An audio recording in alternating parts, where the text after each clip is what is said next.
Olá, seja bem-vindo. Somos a Igreja Verbo da Vida de Campo Grande, no Rio de Janeiro. E você ouvirá agora uma mensagem da Palavra de Deus. Desde que ela transforme a sua vida.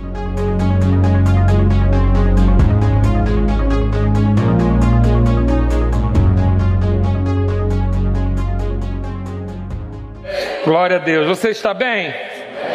Glória a Deus. Então, você acabou de ligar na Netflix agora e pegou uma série já começada. Amém? Nós vamos bater um papo. Você que nos visita hoje, eu vou pedir a você. Você veio num dia de reunião de família. E aí é aquela reunião que a gente vai tratar algumas coisas da casa. Então, se você por acaso sentir um tom assim, um pouco, não é para você, amém? É para os da casa. É porque hoje é domingo de ceia. E domingo de ceia é dia de almoço em família. É aquele dia que senta todo mundo à mesa e a gente coloca algumas coisas em ordem, né? Você, como Maria, escolheu a melhor parte, porque o culto da tarde o caldo foi grosso. Mas você vai assistir. Amém? Hoje eu tive uma direção de não pregar a mesma coisa. Então, na realidade, a gente está tratando sobre um processo inspirado pela ministração de quinta-feira sobre retomada. E a ministração fez a gente refletir sobre algumas observações que nós temos que fazer para esse tempo. Amém? Não é só tirar a máscara, tem muita coisa acontecendo. Tem muita coisa que está sendo retomada, né? A igreja voltando ao seu ambiente, à sua posição. Nós sabemos que chegamos até aqui porque observamos todos os conceitos, tanto observamos instruções espirituais, observamos os cuidados naturais também. Você bem sabe que ainda não encerrou o processo. Nós estamos num processo bem mais ameno do que vivemos, graças a Deus, mas ainda estamos num processo, ainda precisamos ter cuidado com algumas coisas, ainda precisamos observar algumas coisas. Você vai sempre perceber que no nosso meio ainda vão ter pessoas de máscara, por condições, por cuidados, por maneiras de se expressar, e nós vamos entender que esse é um processo, que a gente vai retomar a vida. Eu falei no culto da tarde que eu sempre tive muita admiração pelo povo ocidental, porque eles não usam máscara para o oriental. Nós somos ocidentais e eu tenho muita admiração pelo povo oriental, porque eles têm um entendimento do coletivo um pouco superior do nosso. A coletividade lá é muito importante, mais do que a nossa cultura, e eles não usam máscara para se proteger. Independente da pandemia, eles já usavam máscara quando um deles apresentava algum sintoma para proteger o outro. Então, se alguém tinha um resfriado, se alguém estava espirrando, eles naturalmente usavam máscara para proteger o outro, para não contaminar o outro. E eu creio que esse aprendizado que nós tivemos de 2 anos vai fazer com que a gente observe alguns cuidados de higiene, algumas coisas que a gente nem sabia que não tinha problema. E hoje a gente vai observar. Vamos sair daquela pressão que a gente estava vivendo, mas eu creio que o álcool gel nunca mais vai sair da sua mesa, né? A gente acostumou a entender o cuidado da higiene, da contaminação, etc. E eu acho prudente que uma pessoa que esteja com sintomas de resfriado, alguma coisa, use a máscara. A gente viu que não morreu 2 anos, a gente não morreu usando, então não tem problema nenhum a gente trazer esse hábito de preservação para o outro. Mas graças a Deus, querido, podemos louvar. Oxe, coisa boa, né? Poder falar, respirar, ouvir a nossa voz.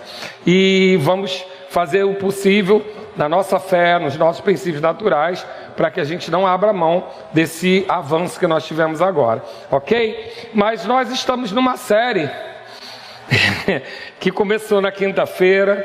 De alguma forma, hoje pela manhã, a gente não combina a ministração, até conversa bem pouco, né? Por acaso, até porque quando vai ministrar, fica cada um isolado num quarto. A gente, quando Marcela vai ministrar, ela pergunta: onde você vai ficar? Porque ela vai para um lado, eu vou para o outro, para não ter distração, que a gente vai se preparar, se consagrar, orar, estudar, para para ministrar, né? Aquilo que a gente faz aqui em 50 minutos, 1 hora, pode ter certeza que foram horas e às vezes até dias de preparação e meditação, para que chegue até você uma comida fresca sempre, né? Quando a gente é ministro itinerante, é uma alegria, querido. Você recebe uma mensagem por ano e viaja pregando ela. Mas quando você é pastor, é padaria, né? Tem que sair pão fresco todo dia. E aí o caminho é um pouquinho diferente. Mas o Senhor trouxe um conceito para nós e foi despertado na quinta-feira sobre essa posição de retomada, da gente retomar a nossa posição de liberdade na igreja, liberdade em Cristo e aquilo que Deus espera de nós. Nós temos uma palavra sobre 10 vezes mais rápido. Essa palavra não é interna, né? Não foi uma palavra que eu dei. Na verdade, são profetas que estão vindo aqui e coincidentemente repetindo a mesma coisa.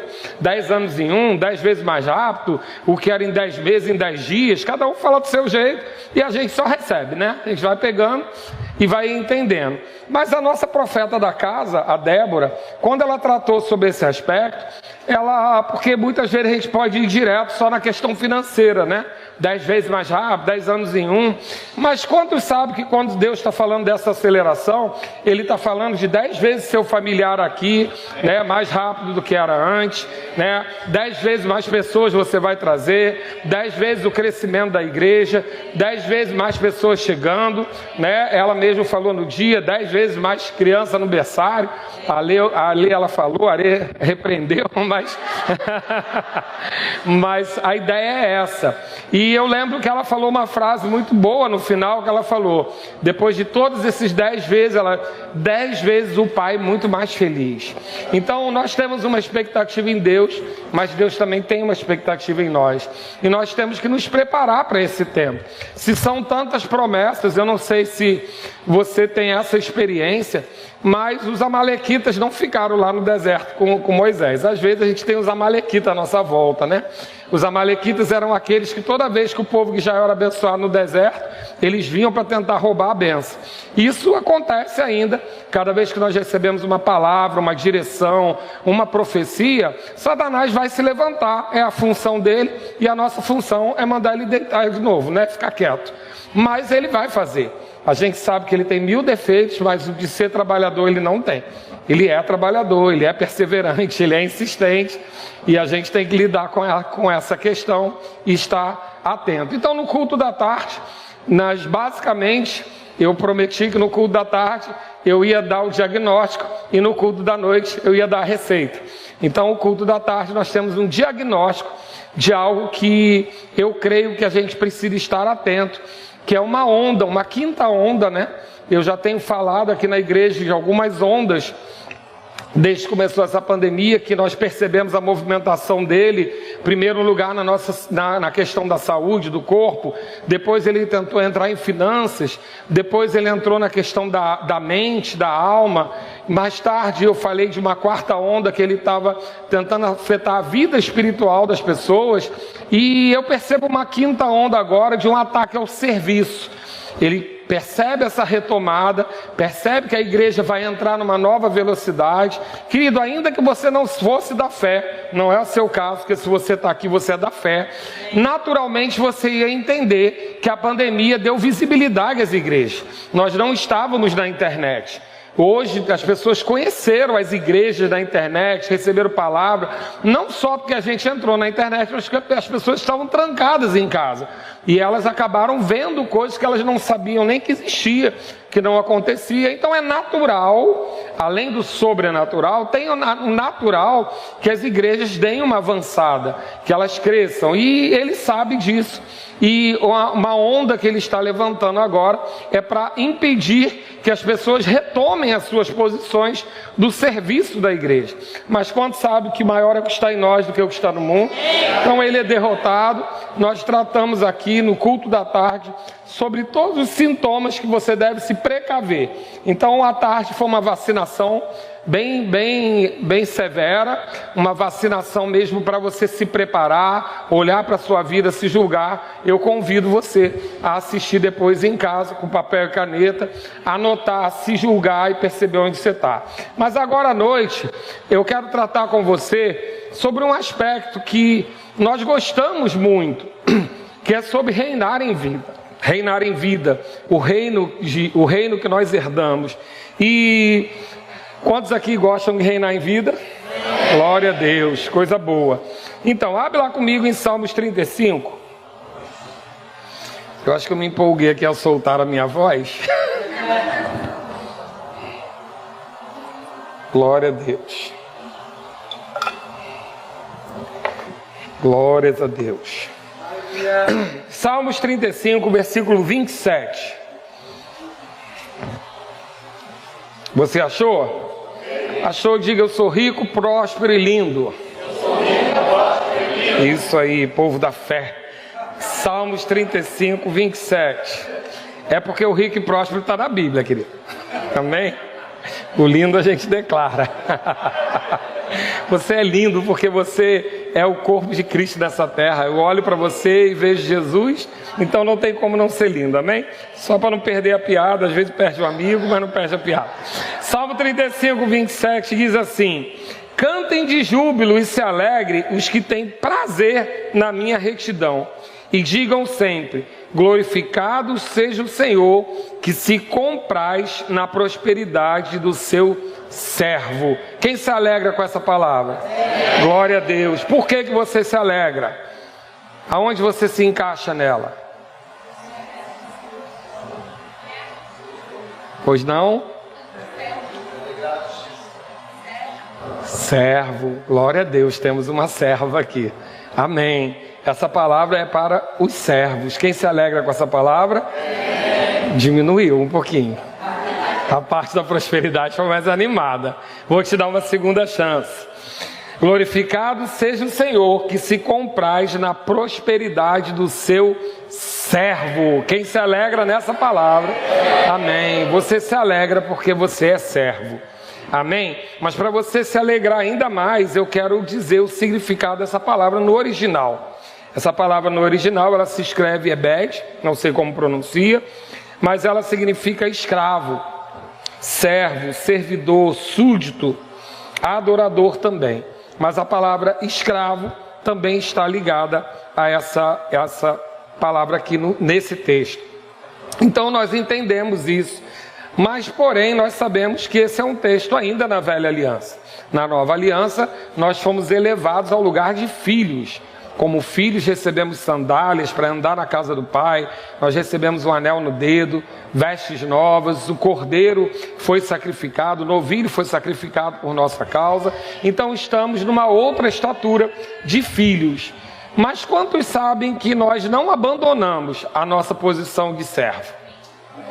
A única diferença, antes que você desanime muito, porque os amém vão baixando, a única diferença é que na outra condição, nós éramos servos e nós pertencíamos a um império de trevas.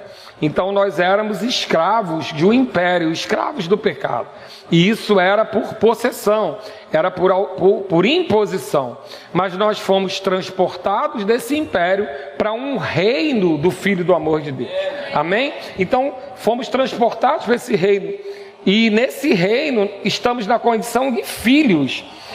Porém, há uma questão que nós devemos observar. Nessa escravidão por imposição, nós não tínhamos opção porque éramos escravos do pecado. Quando fomos transportados à liberdade de filhos, temos ainda uma opção de permanecer escravos, só que agora voluntários. Então, havia naquele tempo uma condição de que o escravo liberto, ele podia optar em continuar servindo ao seu senhor, e para isso ele furava a orelha. E quando se via um escravo com a orelha furada, uma pessoa com a orelha furada, sabia que ele tinha decidido permanecer servo daquele senhor, escravo daquele senhor. Então a nossa condição hoje é uma condição de filho, de reinado, porém nós optamos por essa servidão ou não, opcional de servir ao Senhor. Mas nós, quando confessamos Jesus como Senhor e Salvador da nossa vida, nós confessamos a sua parte da salvação, mas confessamos também o seu senhorio. Então decidimos que Ele é o nosso Senhor. A Bíblia diz que nós fomos comprados por um alto preço. A Bíblia diz que nós somos sacerdócio real, povo de propriedade exclusiva. Diga comigo, propriedade exclusiva. Você foi comprado. Amém? Você foi comprado para estar na posição onde você está. E muitas vezes, diante do aspecto de reinado, nós abandonamos o aspecto da servidão. Nós abandonamos o estado de servo. E começamos a negligenciar algumas coisas que são importantes para que esse reino funcione. Então, nós somos servos. Nós somos filhos? Sim, mas somos servos, fomos comprados. Como eu falei agora em 1 Pedro 2, a gente diz que é sacerdócio real, nação santa e povo de propriedade exclusiva de Deus. Com qual finalidade? Com a finalidade de proclamar as virtudes daquele que nos chamou das trevas para a sua maravilhosa luz. Então, libertos que somos, manifestar essa liberdade é uma consequência daquilo que queremos fazer. Nós queremos expor essa liberdade. E para expor essa liberdade, nós nos colocamos como servos de Cristo. Nós nos colocamos no senhorio do Senhor Jesus para que essa liberdade seja expressa. Então é um pouco confuso você entender que há uma liberdade e ao mesmo tempo você é escravo. Como é que a gente lida com essas duas coisas? É porque na realidade essa servidão, ela já não nos é imposta, mas ela é manifesta em nossa vida através de gratidão. O desejo que nós temos de manifestar a nossa gratidão ao Senhor através da servidão. Amém até aqui? Glória a Deus. Eu gosto de pensar que o Filho do Homem, ele não veio para ser servido, mas ele veio para servir. Jesus não veio ser servido, ele veio servir a humanidade. Ele veio servir a humanidade com o seu corpo, entregando em sacrifício. Ele veio servir a humanidade com o seu sangue, entregando em sacrifício. Ele veio servir a humanidade, demonstrando o exemplo de como a gente deveria viver. E nós gostamos de pensar que estamos em Cristo. Somos novas criaturas, não mais vivemos nós, mas Cristo vive em nós. E isso é bom para que a gente lembre a autoridade que nós temos. Isso é bom para a gente lembrar a nossa filiação. Mas não podemos esquecer que Jesus era o Filho, Jesus é rei, mas Jesus também é servo. E se estamos em Cristo, somos filhos, somos reis, mas somos servos. E não podemos esquecer essa conjuntura para sermos bons imitadores de Cristo. Então, quando a gente pensa como menino, eu não sei se acontece na casa de vocês, mas na minha casa acontece isso. Graças a Deus está acabando, é uma fase que vai passar, que passa, né? Graças a Deus, chamada adolescência. E eu não sei se na adolescência você... tá tudo bem? Na adolescência... eu não sei se você era assim, eu creio que você também foi. A gente crê que existem gnomos e fadas que lavam a louça, que limpam os banheiros, que fazem comida, que lavam roupa, que passam roupa, não é verdade? Porque você fala assim com o seu filho, você precisa fazer isso, mas sou eu que faço tudo nessa casa? Ou então assim, não, tem que lavar a louça, mas eu já lavei a louça hoje, mas são 5 louças por dia, né?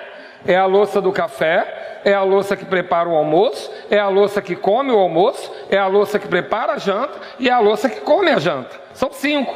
Eles lavam uma, pensam que trabalharam pela vida.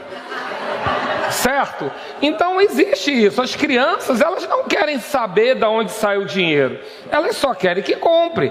E é natural isso, por quê? Porque esse é o pensamento de menino. Então, quando somos meninos, pensamos como meninos. E quando somos adolescentes, ou seja, existe uma adolescência na fé também, né? Que é aquele período onde se espera só receber e não se preocupa muito com aquilo que temos. E quando vamos amadurecendo, vamos então entendendo a nossa função no corpo. Mas quando estamos nesse pensamento de menino, nós temos mesmo esse pensamento de eu preciso disso, o que eu tenho isso. Eu não sei se vocês que têm filho pequeno oram com seus filhos pequenos. O tamanho do mundo do filho pequeno é desse tamaninho, né? Papai do céu abençoa a minha casa, a minha família e os meus coleguinhas. É só o meu. É desse tamanho, né? A gente diz, eu acho que é Manuel Dias que fala que é a oração de abajur. Só ilumina os pés. Não se preocupa muito com o restante. Conforme você vai amadurecendo, a sua oração vai ampliando o raio. Você começa a orar pelas outras pessoas, orar por outras esferas, né? Porque você vai amadurecendo. E esse amadurecimento traz o quê? Responsabilidade. Às vezes meus filhos falam, eu não quero entrar nessa vida de adulto, porque ela não tem volta, né? É trabalho e trabalho e trabalho.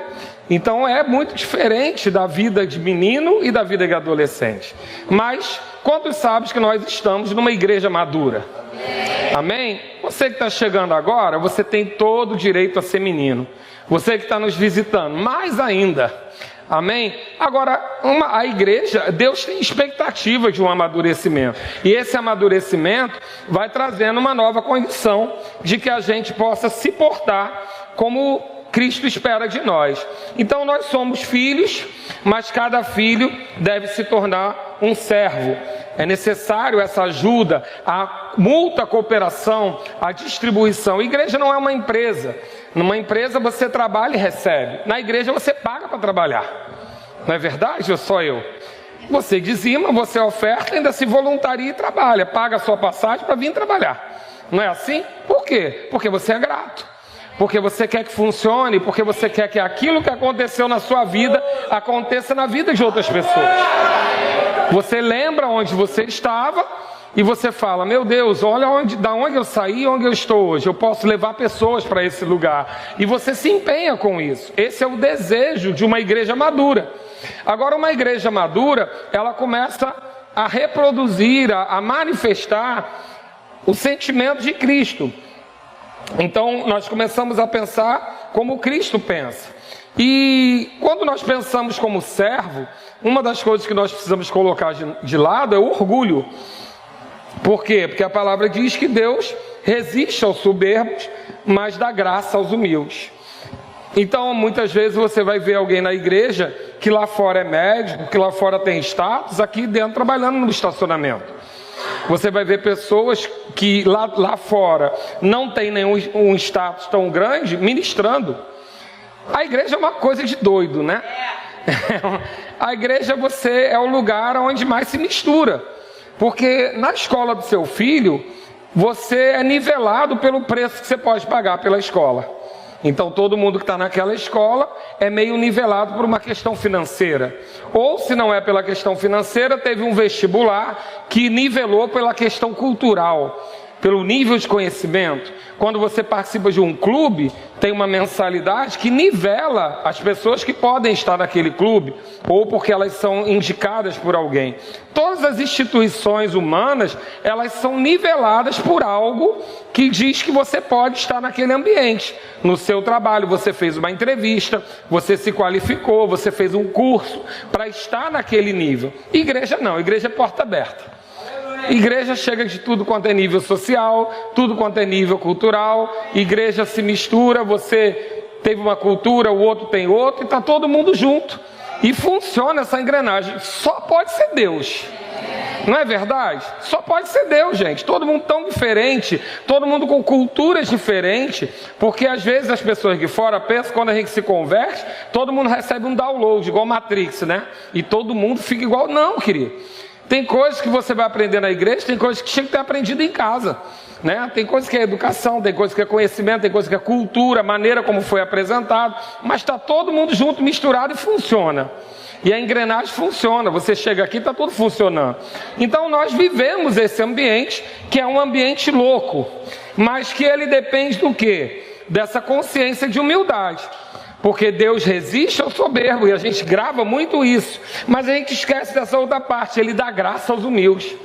Quando você está na posição de servo, vem uma graça para você servir. Amém, queridos? Vem uma capacidade, porque Deus resiste ao soberbo, mas aquele que serve, aquele que é humilde, aquele que coopera, há uma graça para fazer isso. E muitas vezes a gente esquece esquece disso.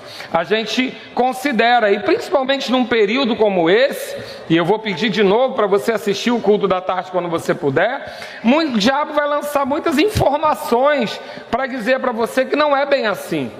Que é difícil, que não está dando, que você está largando a sua família, e você está numa igreja que prega para você que a família está no primeiro lugar. Primeiro lugar é Deus, segundo é a sua família, e por conta da sua família o seu trabalho está atrelado ao sustento da família, e em terceiro lugar vem a igreja.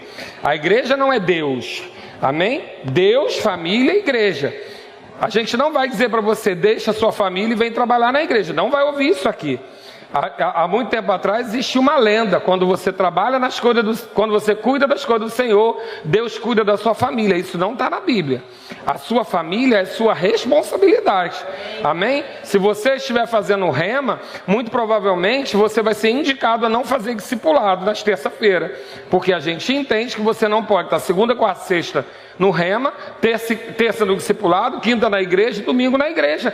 Você vai deixar a desejar na sua família. Então nós dizemos, olha, se você está fazendo rema, vai no discipulado só na confraternização, que a confraternização é um ambiente agradável para estar em família, mas não precisa fazer, porque você precisa estar na sua casa. Esse é o pensamento dessa igreja. Primeiro lugar, a sua família, depois de Deus, a sua família. E depois, você serve ao Senhor, você serve na igreja local. A gente não vai trocar essa ordem, amém? Mas ela está na ordem. Servir ao corpo de Cristo faz parte daquilo que nós somos em Cristo. E Cristo deixou esse exemplo para nós como? Servindo. 1 Pedro, capítulo 5, versículo 5 também, diz, rogo igualmente aos jovens, sede submissos aos mais velhos, outros sim, do trato um com os outros, cingivos de toda humildade, novamente, porque Deus resiste aos soberbos, contudo, aos humildes concede a sua graça. Há um favor em estar servindo ao Senhor, há um favor nessa vida de humildade que nós entendemos. Agora, o que nós devemos entender? Quem não serve a Deus, não serve.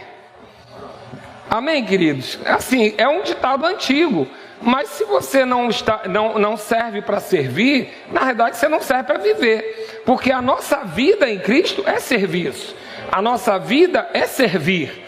A função de Cristo para nós, em Cristo para nós foi servir, e a nossa função para Cristo também é servir. Mas esse serviço, ele não é doloroso, ele não é um serviço pesado, ele é um serviço com graça, porque afinal de contas é para a gente entregar o nosso fardo que é pesado e receber o dele que é leve. Então não podemos cair no engano desse serviço pesado, até porque você já aprendeu nessa igreja que o trabalho árduo, o trabalho doloroso, o trabalho que não gera resultado é maldição da lei. Nós não temos que trazer isso para a nossa vida em Cristo. Porém, quando que o trabalho fica pesado na igreja? Quando alguém está sonegando a sua parte, porque alguém fica sobrecarregado, e nós devemos distribuir as nossas cargas. Amém até aqui? Glória a Deus. Agora, o serviço, ele sempre foi apontado na Bíblia.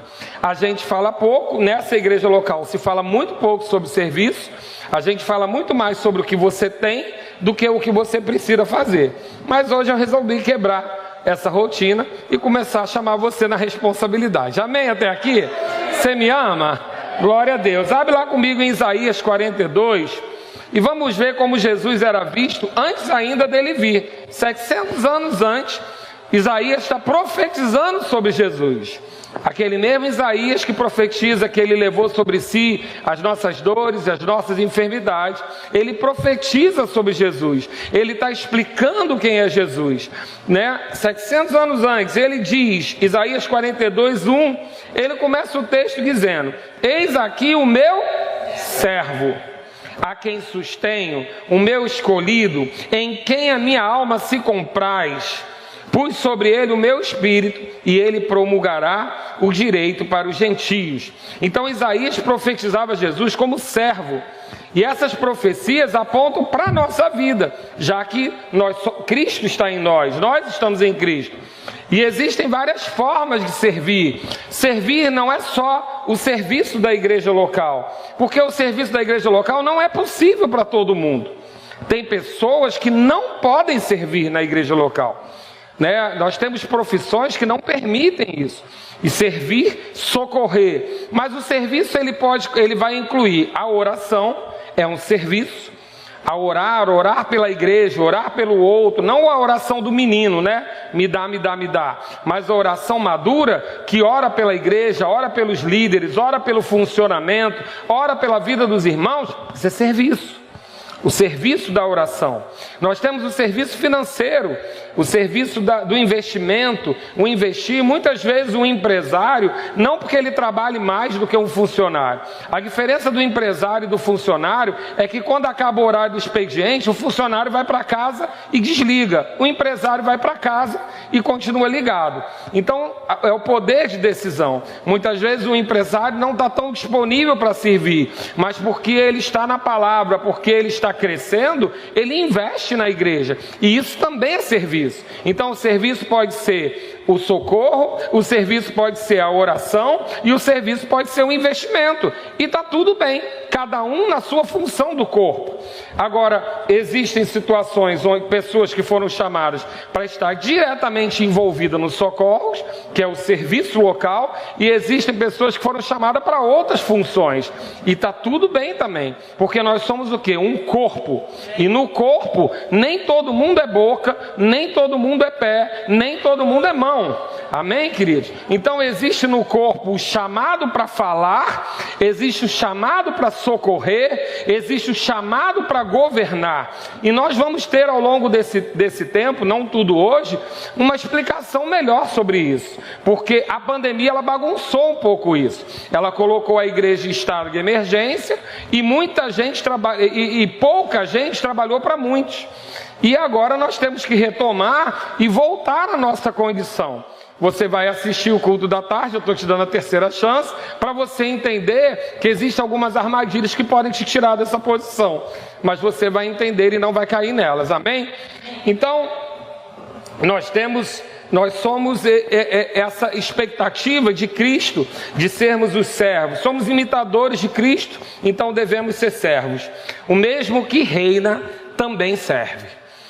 Jesus ele vai ser apontado várias formas. Jesus vai ser apontado como o rei, o leão, mas Jesus também vai ser apontado como o homem, como a sabedoria do homem. Jesus vai ser apontado como águia e Jesus vai ser apontado como a ovelha, aquele que serviu, como aquele que foi do serviço. Então nós vamos ver que Jesus é apontado em todas essas características. E se nós estamos em Cristo, nós temos que estar nelas quatro.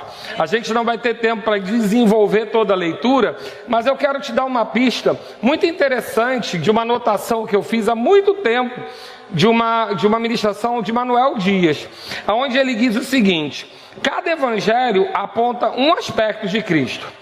O evangelho de Mateus aponta Jesus como leão.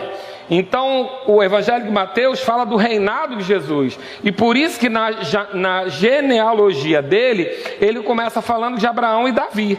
Porque ele vem justificando o Jesus rei. Então, ele vem falando, vem de Abraão, vem de Davi, e vem demonstrando todos os reinados até que chegue Jesus. Porque ele está falando do Jesus rei, do Jesus leão. Então o Mateus tem esse aspecto do reinado de Jesus. Mas se a gente for para o livro o Evangelho de Lucas, Lucas vai apontar Jesus como homem. E aí ele vem com a genealogia de Jesus desde Adão, mostrando Jesus começando no homem perfeito que caiu, até chegar ao homem perfeito que se tornou. Ele vem falando do Jesus homem, de Jesus, da sabedoria de Jesus como homem, de exemplo que Jesus serviu para nós como homem. E aí eu vou pular de propósito aqui o Evangelho de Marcos e entender que lá no Evangelho de João, Jesus ele é apresentado como águia. E a genealogia de Jesus qual é? No princípio era o verbo e o verbo se fez carne. É Jesus vindo do céu, Jesus divindade. Jesus é aquele que veio do alto. Não é mais uma genealogia do homem que veio de Adão, nem uma que veio do rei, mas uma genealogia daquele que veio do céu. a águia, o que nós também podemos ser, porque nós não somos mais desse mundo, mas pertencemos a outro mundo agora. Nós estamos sentados à destra do Pai nas regiões celestiais. Somos também desse mundo celeste. Então ele apresenta esse Jesus águia. Mas em Marcos, o Evangelho de Marcos apresenta Jesus sem genealogia. Por quê? Porque escravo não tem genealogia. Ele apresenta Jesus sem genealogia, sem dizer de onde veio. Porque aquele que é servo, aquele que é escravo, não interessa de quem ele é filho. Ele não herda a escravidão necessariamente, diferente de um rei que precisa saber, diferente de um homem. Então, ele trata Jesus como servo e ele vai falar sobre esse aspecto da servidão de Jesus. Essa é uma aula brilhante do Manuel Dias, que eu anotei esses 4 pontos, mas o que eu quero trazer a ênfase aqui, que na nossa vida cristã, nós temos que ter os 4 aspectos também. Nós não podemos ser apenas reis e filhos, porque reis e filhos só têm direitos, só têm privilégios. Nós não fomos chamados só para privilégios, embora tenhamos muito privilégio. Não vivemos mais por obras, não precisamos mais fazer para ter, recebemos pela graça, como filhos fomos agraciados. Mas quem aqui é filho e sabe que depois que você amadurece, você entende o que seu pai fez e você começa a ser grato. Você quer honrar o seu pai. Quando é pequeno, você honra para não ser castigado. Você honra para ter benefício. O apóstolo Guto gosta muito de falar da diferença. Que quando os filhos dele eram pequenos e eles chegavam em casa, a recepção dele era: pai, o que você trouxe para mim? Quem já viajou e tinha um filho esperando em casa? O que você trouxe para mim? Então aquela criança não sabe manifestar o amor pela presença, pelo relacionamento. Embora ela tenha, ela manifesta como? O que você traz para mim? Essa é o nível de maturidade de menino. Quando nós chegamos à igreja, normalmente quebradinho igual arroz de terceira, a gente tem expectativa do que Deus pode nos dar. Mas quando vamos amadurecendo, nós começamos a ter tanta gratidão que começamos a pensar: o que Deus quer de nós? O que eu posso servir ao Senhor? Por isso que você vem à igreja cultuar, você não fica em casa assistindo. E você que está aí me assistindo, eu creio que você está impossibilitado de estar aqui, ou está assistindo o 2º ou 3º culto. Mas é importante entender que assistir é diferente de cultuar. Assistir uma ministração é muito diferente de você fazer o culto. Vocês não estão aqui me assistindo, vocês estão fazendo o culto, porque eu conto com a unção coletiva que está sobre a vida de vocês. É de acordo com a expectativa e honra de vocês pela unção que esse culto pode progredir ou não. Afinal de contas, Jesus estava cheio de poder para curar, mas em Nazaré não havia honra, a unção que estava sobre ele, ele não pôde fazer nada, a não ser curar alguns poucos enfermos. Em compensação, em outros lugares onde ele nem poderia fazer, por conta da honra, unção, os milagres aconteceram. Então, na realidade, você não está aqui assistindo um culto. Eu não sou um palestrante, um palestrante motivacional. Eu creio que eu e você entendamos que a unção está estabelecida aqui. Eu posso dizer isso para você porque, por exemplo, o culto da tarde foi extremamente desconfortável para mim, mas eu estava em obediência. Não era algo que eu gostaria de tratar ou algo que eu tive conforto de falar, mas foi a instrução que eu recebi, porque eu creio que Deus está envolvido nesse negócio. Ele é o Senhor aqui. Essa não é a igreja do Calxang. Calxang está, pastor, é o 3º, mas essa igreja é do Senhor. E quando você vem, você traz a sua parte, você traz a sua porção, você traz a unção que está sobre a sua vida, o dom que está sobre a sua vida para estabelecer o corpo em funcionamento. Amém? Então, nós precisamos trazer essa vida de Cristo para nós, entendendo que o ser servo faz parte de ser de Cristo, faz parte de ser a igreja de Cristo. Nós não podemos entender que a igreja é um lugar onde a gente paga o dízimo e assiste palestras. Isso não é a igreja. Amém? Não é, está bem distante. Igreja não é shopping, igreja não é mercado que você passa com o carrinho e vê, isso eu gosto, isso eu não gosto, isso eu preciso. Igreja não é isso. Igreja é o lugar onde você vai e você contribui para que as coisas aconteçam. Você se envolve nisso, você louva, você adora, você ora. Se você é maduro, você não vem nem receber, você vem transbordar, porque já orou em casa. Amém?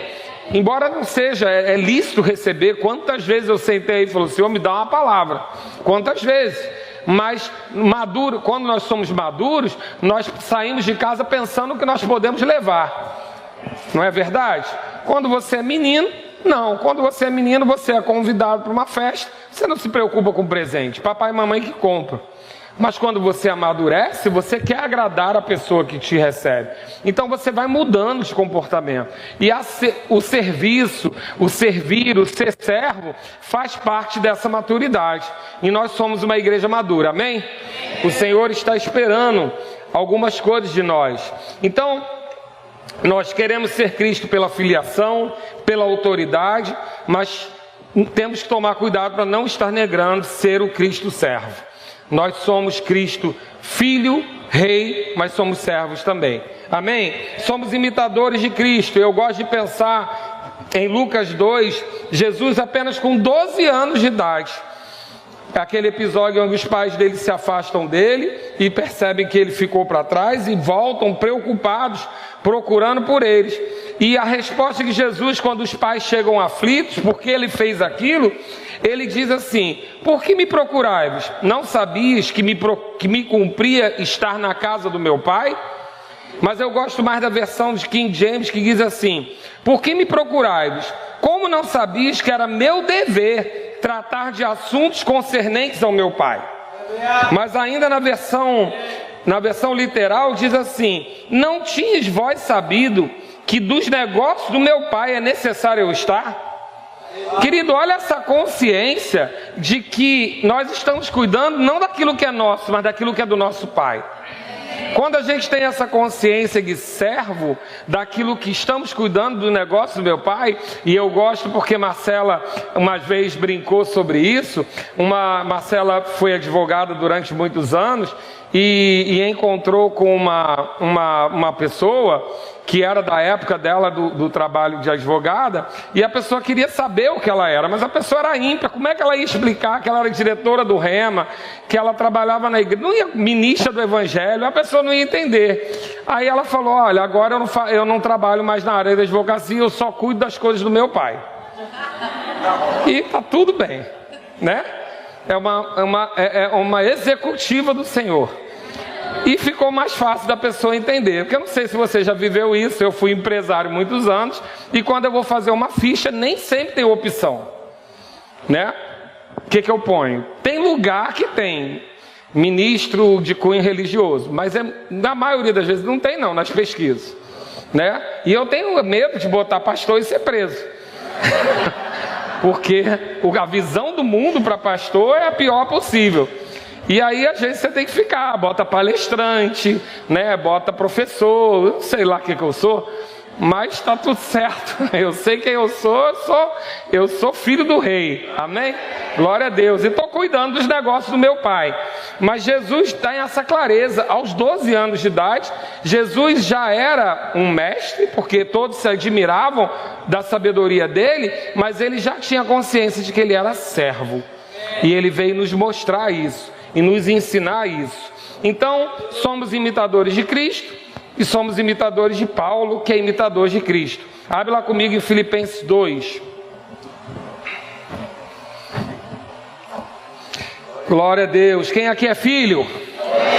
Outra glória. Quem é rei? Quem é servo? Oh, glória. Glória a Deus. Cadê a fotografia? Vem aqui para frente que eu vou perguntar de novo. Aqui em cima. Isso. Todo mundo. Pega todo mundo. Quem é filho? Isso. Quem é rei? Quem é servo? Fica com a mão para foto. Glória a Deus. Glória a Deus. Depois amplia e põe lá na minha sala. Amém. Filipenses 2. Paulo escreveu Filipenses preso e mandando a gente se alegrar. Outra vez vos digo, se alegre. Sempre alegre. Filipenses 2:1. Se há, pois, alguma exortação em Cristo, alguma consolação de amor, alguma comunhão do Espírito, se há entranhados afetos e misericórdias, vou ler de novo para você saber que ele está falando com a gente. Ele está falando com uma igreja, amém? Se há, pois, alguma exortação em Cristo, alguma consolação de amor, alguma comunhão do Espírito, se há entranhados afetos e misericórdias, completai a minha alegria, de modo que penseis a mesma coisa, tenhais o mesmo amor, sejais unidos de alma, tendo o mesmo sentimento. Nada façais por partidarismo, ou seja, eu penso desse jeito, você pensa do outro jeito, ou vanglória, lucro próprio, mas por humildade, considerando cada um os outros superiores a si mesmo. Então Paulo estava falando sobre a unidade do corpo, sobre a unidade da igreja. E aí ele fala sobre ter o mesmo sentimento. Lá no versículo 4, ele continua: não tenha cada um em vista o que é propriamente seu, a oração de abajur, senão também cada qual o que é dos outros. Tende em vós o mesmo sentimento que houve também em Cristo Jesus. E qual é esse sentimento? Pois ele, subsistindo em forma de Deus, não julgou como usurpação o ser igual a Deus. Antes, a si mesmo se esvaziou, assumindo a forma de leão. Servo. Jesus era rei. Jesus era Deus, mas ele não julgou usurpação, abrir mão de tudo isso e vir ao mundo como servo, e vir ao mundo para servir. Então, essa palavra aqui, servo, é a palavra doulos, que significa escravo, servo, homem de condição servil, alguém que se rende à vontade do outro, aqueles cujo serviço é aceito por Cristo para estender e avançar a sua causa entre os homens, é o dedicado ao próximo, mesmo em detrimento dos próprios interesses. É um servo, um atendente. Então essa palavra não é um servo leve, é um servo à vera, sério. É um servo, alguém que se submete, alguém que abre mão da sua própria vantagem pelo outro. E foi o que ele fez. Ele abriu mão de glória, ele abriu mão de uma posição de divindade para vir à terra nos servir. E servir como? Com a sua vida. Por isso que é tão sério quando ele diz que o homem tem que amar a sua mulher como Cristo amou a igreja. Porque é uma condição de serviço, servir com a própria vida. Jesus veio nos servir, mas não veio nos dar algo na bandeja simplesmente. Ele veio entregar a própria vida por nós.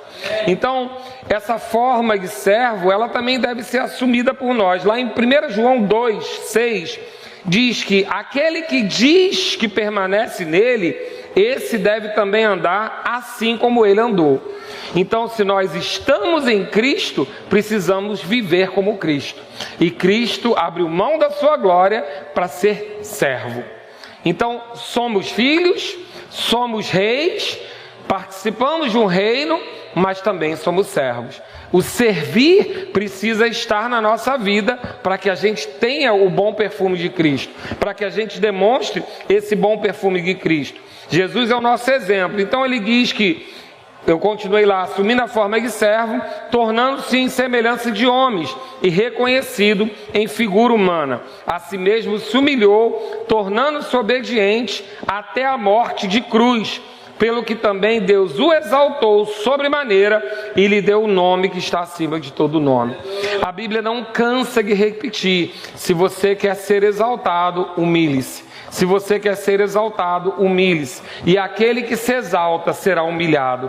Essa contradição de humilhação e exaltação, você vai colocar lá, procurar pela palavra-chave, você vai ver várias vezes essa citação na Bíblia. Ou aquele que se exalta, ele será humilhado, ou aquele que se humilha, será exaltado. Então Jesus vem com essa posição de servo, vem nos ensinar a servir ao próximo, a servir ao outro. Só que qual era a diferença? Jesus, ele tinha a plenitude dos dons, estava tudo nele, mas ele distribuiu entre os homens. E quando ele distribuiu, a sua posição de servo não é igual a dele de fazer tudo, mas é uma posição de fazer a sua parte. Mas existe um dom sobre você.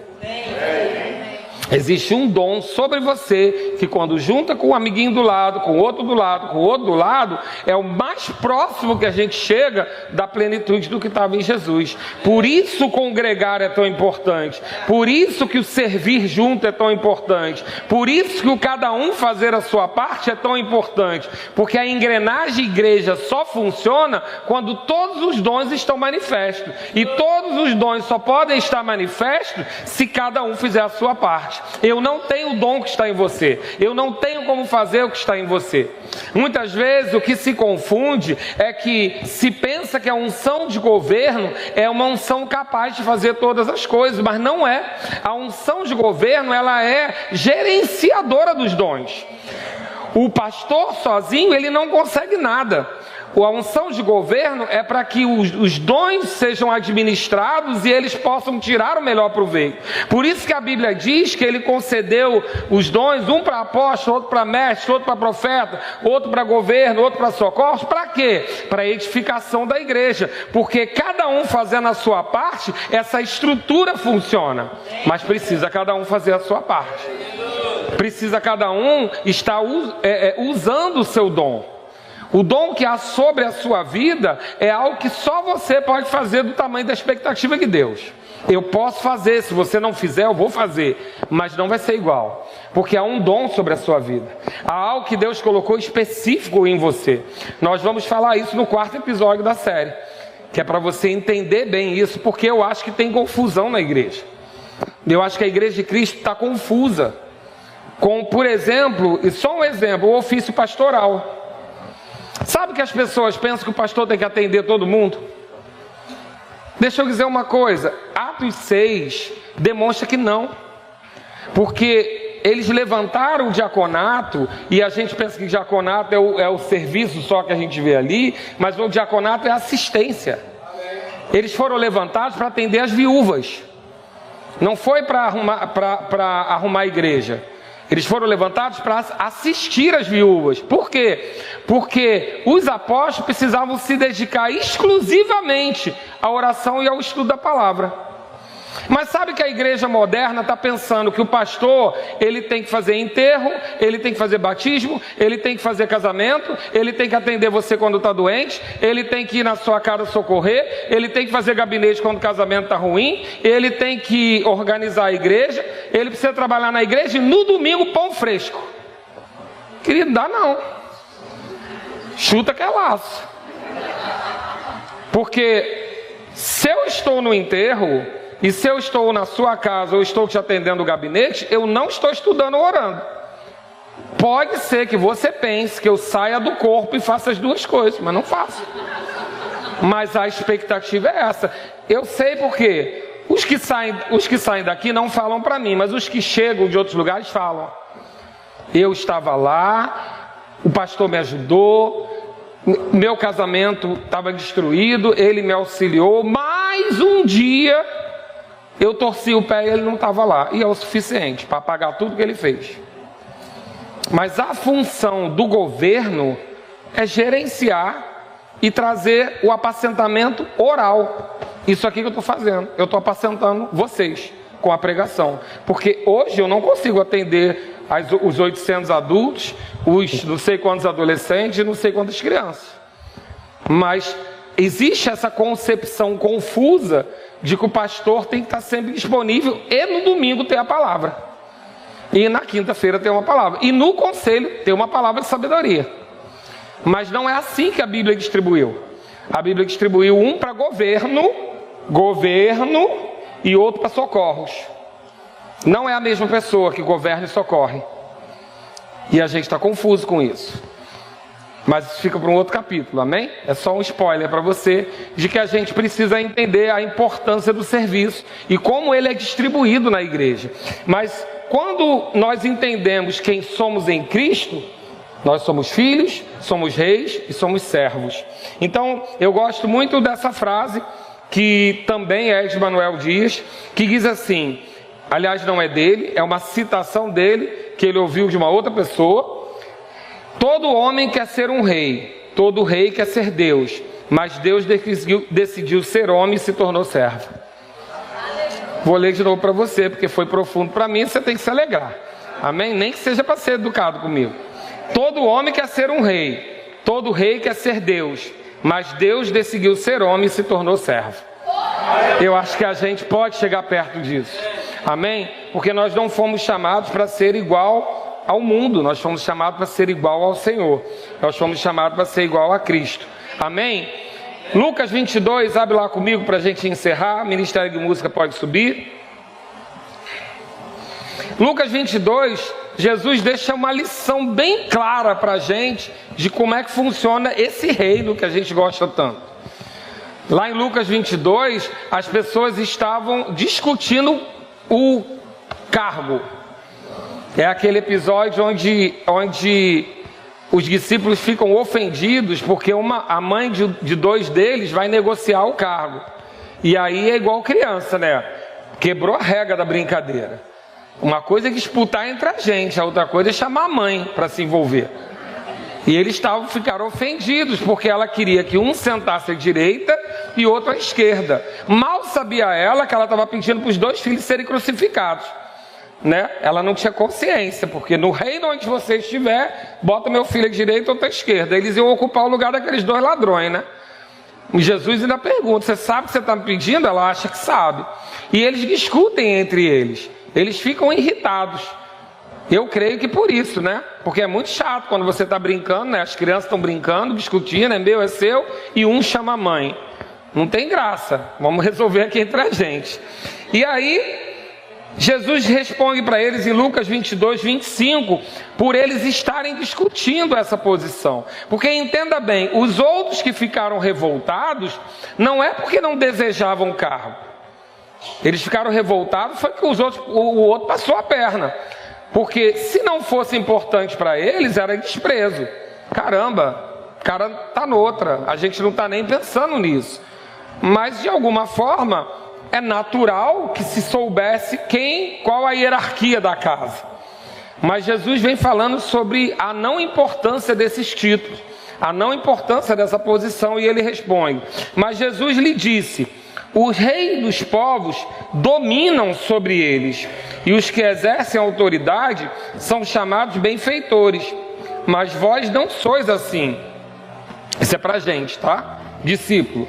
Mas vós não sois assim, pelo contrário, o maior entre vós seja como o menor, e aquele que dirige seja como o que serve.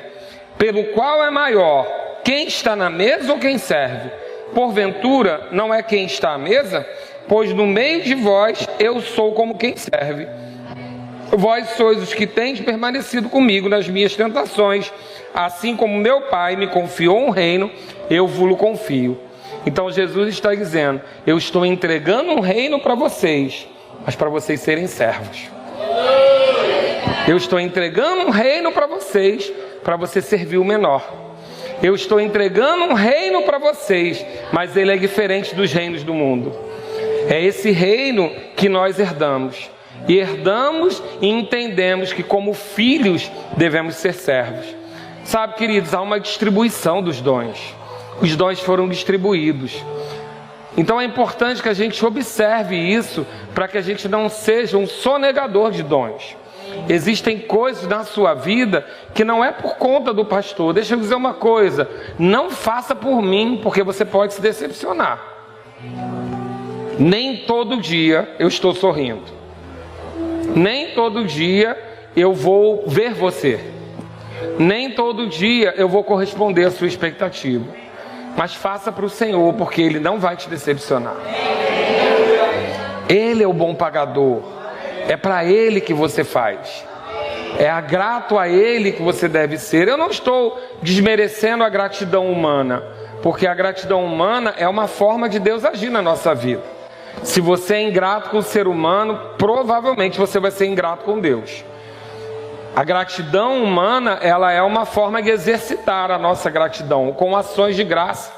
Temos uma ministração do pastor Alex muito boa sobre as atitudes e ações de graça. Não somos gratos apenas de boca, mas através de ações e atitudes. Nós temos que ser gratos. Meu filho Gabriel também tem uma ministração muito boa sobre gratidão. Acho que no final do ano foi uma leva de ministração sobre gratidão, não foi? Aqui na igreja. Então temos muito boas ministrações sobre isso. Devemos ser gratos. Mas sabe, querido, fazemos e servimos como ao Senhor. Porque se você serve a homens, qualquer coisa vai fazer você parar. Querido, até no nosso casamento é assim. Se você pensa que sustenta a sua aliança do seu casamento por conta da pessoa que você casou, tem grande chance de você fracassar.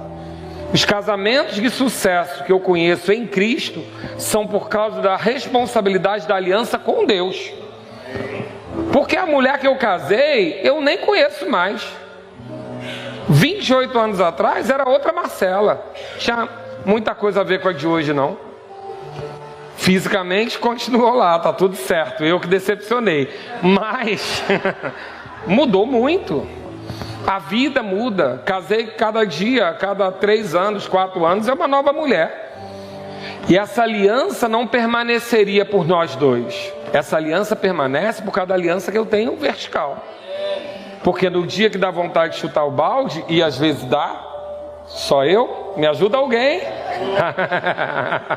Às vezes dá, e ela também, motivo não falta. Mas a gente lembra da aliança que a gente tem com Deus. Então quando você servir, não sirva com a aliança que você tem com os homens. Porque a igreja local pode te decepcionar. O pastor, a liderança local pode te decepcionar. Se você servir para ter reconhecimento humano, você pode se decepcionar. Se você servir simplesmente porque você quer que aconteça, você pode se decepcionar. Agora, se você serve porque você é grato ao Senhor, porque como diz a música de Eliezer, você lembra onde você estava quando a mão dele te alcançou.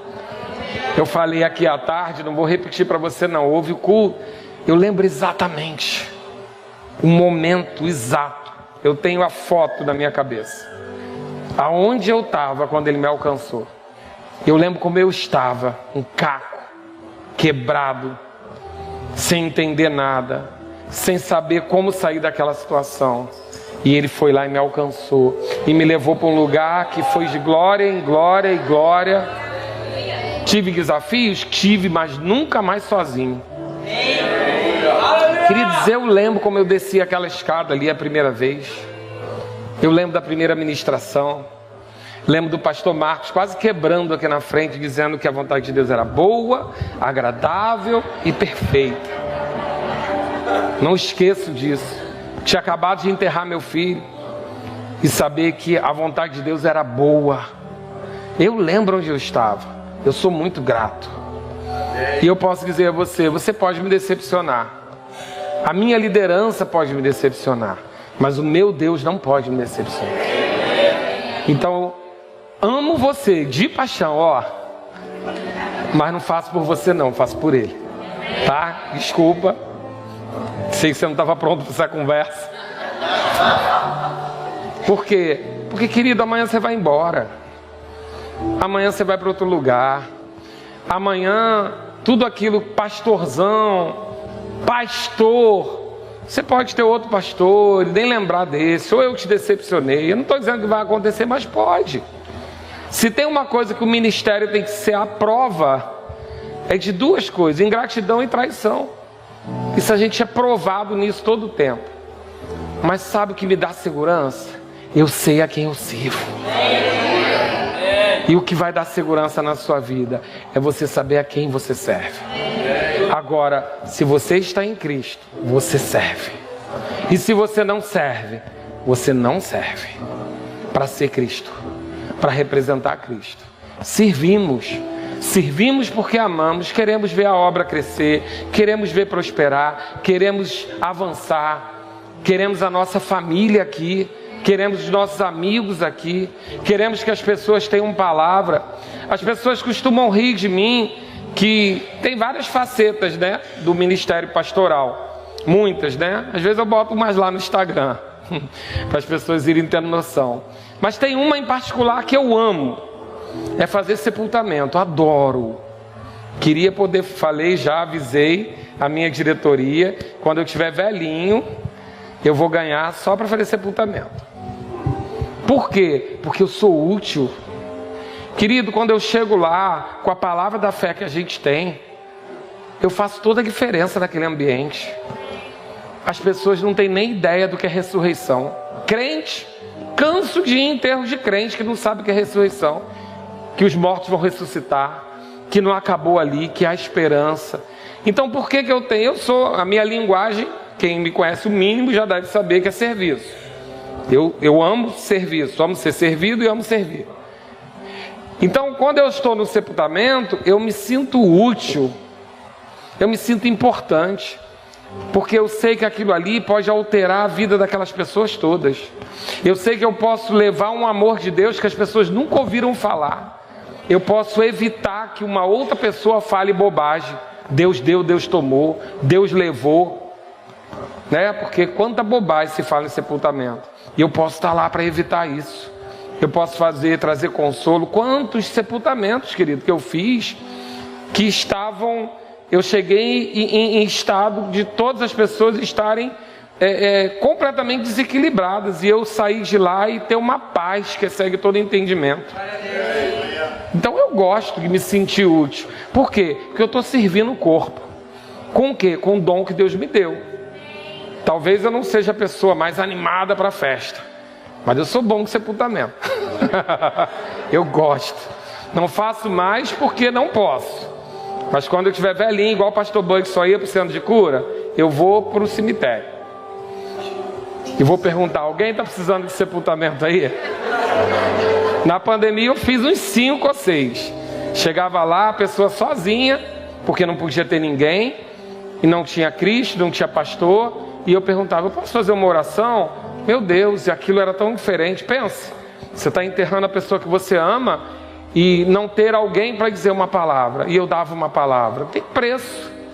Então eu servia, e isso é maravilhoso, isso nos abastece, porque Jesus diz, quando depois de encontrar com aquela mulher samaritana, os discípulos perguntam para ele, mestre, você precisa comer, e ele diz, eu já me alimentei, o que me alimenta é a fazer a vontade do meu Pai.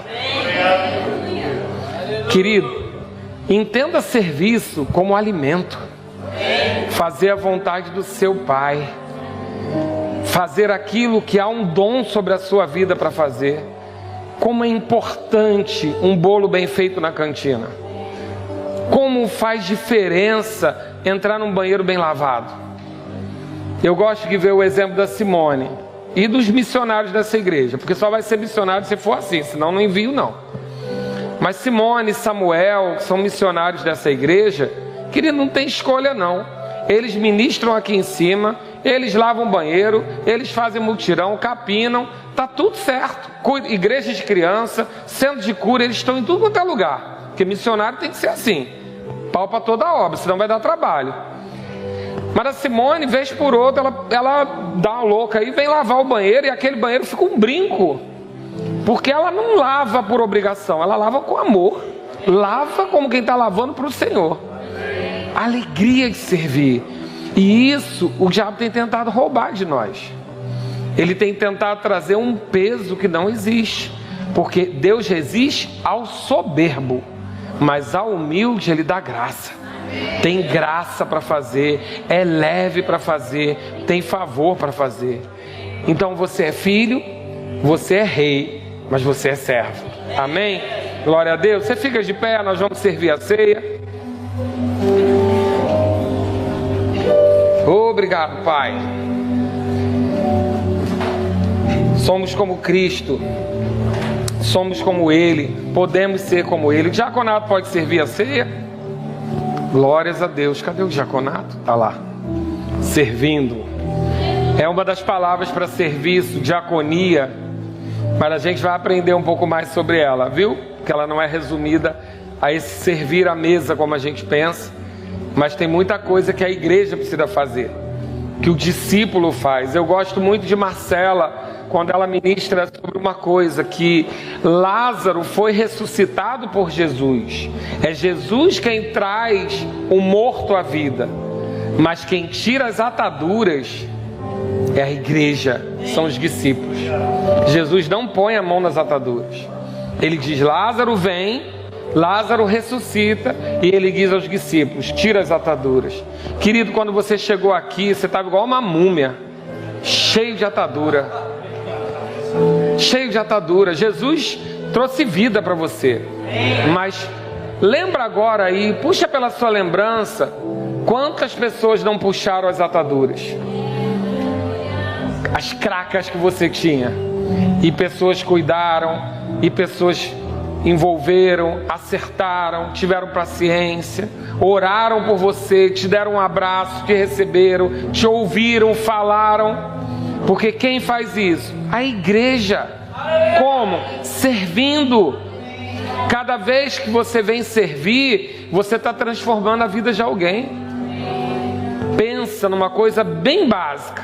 Você se arrumou todo bonito para vir para a igreja, colocou a sua melhor roupa e chegou aqui, a cadeira estava suja. Você ia receber a palavra do mesmo jeito? Não ia não, querido. Ia afetar.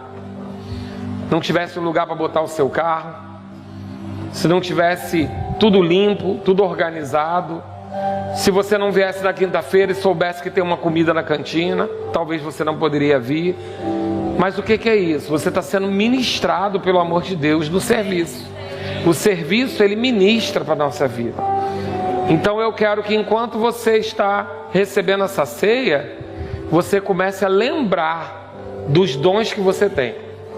Pode fechar os seus olhos após receber a ceia, senão você não vai pegar a ceia.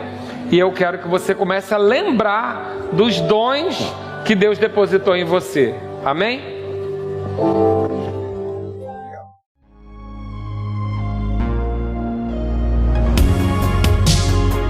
Ouça outras ministrações em nosso site verbodavida.com/Campo Grande RJ. Nos acompanhe também em nossas redes sociais, Facebook, Instagram e YouTube. Seja abençoado na prática dessa palavra.